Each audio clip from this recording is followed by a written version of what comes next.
What happens after the last breath? Does the self dissolve into nothingness, or does it pass through portals beyond human comprehension? Welcome, wandering soul, to the greatest of mysteries. Today, we explore one of the most profound and enigmatic texts in Tibetan Buddhism, the Bardo Thödol, more widely known in the West as the Tibetan Book of the Dead. Imagine a guide that accompanies you through the deepest, most mysterious phases of existence. That is the purpose of the Bardo Thödol.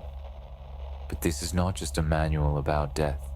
It's a spiritual map, a guide to what unfolds immediately after we leave this world. Prepare yourself, because together we will cross this threshold, decode its messages, and perhaps gain a deeper understanding of what it truly means to exist. The Bardo Thödol was created by Padmasambhava, a legendary and almost mythical figure in Tibetan Buddhism. Born in India, he is revered as the master who introduced Buddhism to Tibet in the 8th century. In the Tibetan tradition, he is honored as Guru Rinpoche, which means precious teacher. But Padmasambhava was more than just a monk. He was a deeply realized spiritual master, a yogi who had mastered mystical techniques and esoteric teachings. His purpose in writing the Bardo Thödol was not only to guide the living, but also to assist the dead, offering them a path to liberation, even beyond the final breath. From an early age, Padmasambhava demonstrated extraordinary mystical abilities. He was recognized as a Mahasiddha, a being who had attained an extremely high level of spiritual realization, developing what are known as siddhis, miraculous spiritual powers. He was invited to Tibet by King Trisong Detsen, who sought to spread Buddhism and unify the nation under a single spiritual framework. At that time, Tibet was deeply rooted in Bon, the indigenous shamanic and animist religion. This created resistance to the spread of Buddhist teachings. Upon arriving in Tibet, Padmasambhava encountered opposition not just from cultural forces, but from spiritual ones as well. According to tradition, the local deities and spirits resisted Buddhism. Using his deep knowledge of tantric rituals and magic, Padmasambhava tamed these entities, integrating Bon deities and practices into Tibetan Buddhism. This was crucial for establishing a lasting spiritual foundation. He then founded Samai Monastery, Tibet's first Buddhist monastery, and began imparting profound teachings on the mind, reality, and the endless cycle of existence, samsara. In Tibetan Buddhism, death is not the end, but a transition, a rare moment where the possibility of spiritual liberation is wide open. Padmasambhava understood that at the moment of death, the mind enters a unique state. Freed from the distractions of the physical body, it becomes far more receptive to ultimate truth. He saw death as a final opportunity for enlightenment. However, he also recognized that most beings, upon dying, get lost in illusions and fears that lead them away from this possibility.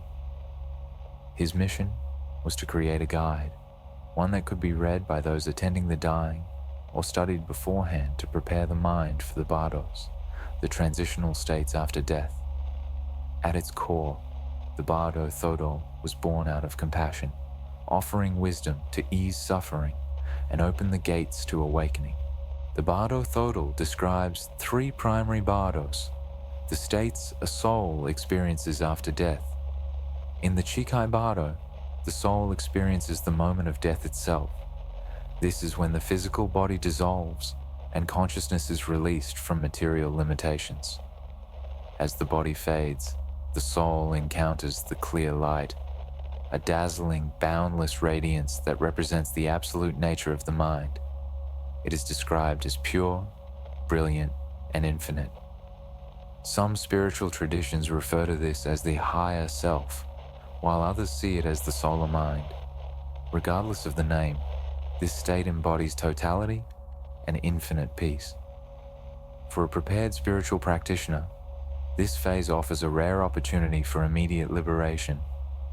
If the soul can recognize the clear light as its true essence, it attains instant enlightenment, nirvana. There is no need for further rebirth, no need to pass through the other bardos. However, most are unprepared. Instead of embracing the light, they recoil in fear or confusion, unable to recognize it as their own nature.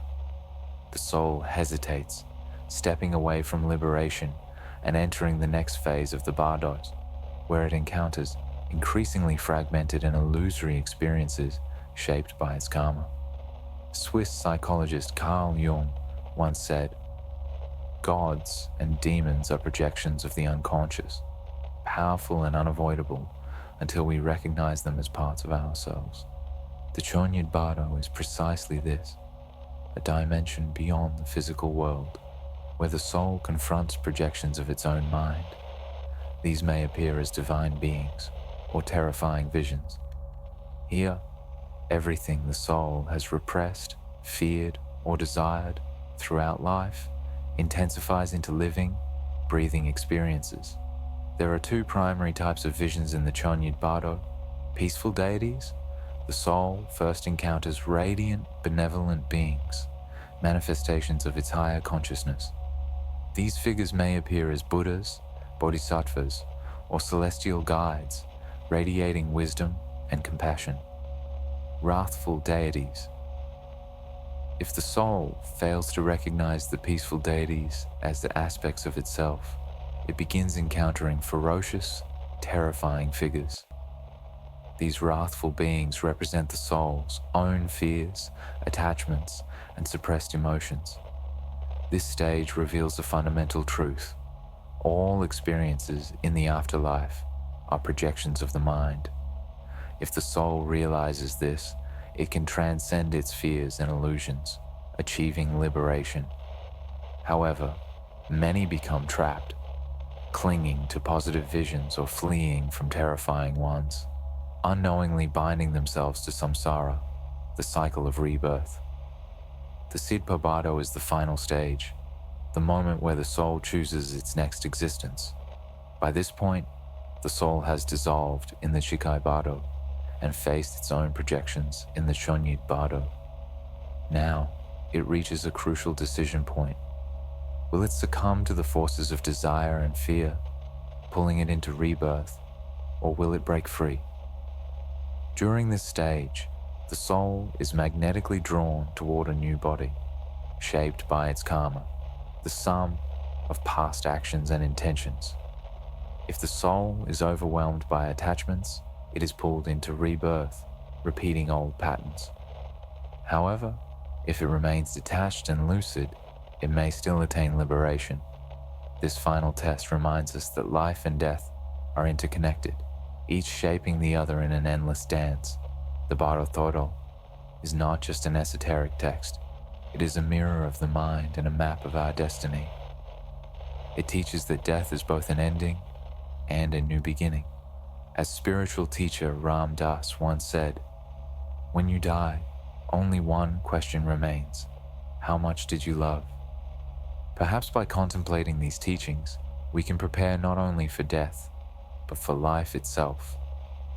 If this journey into the unknown resonates with you, subscribe and share this video.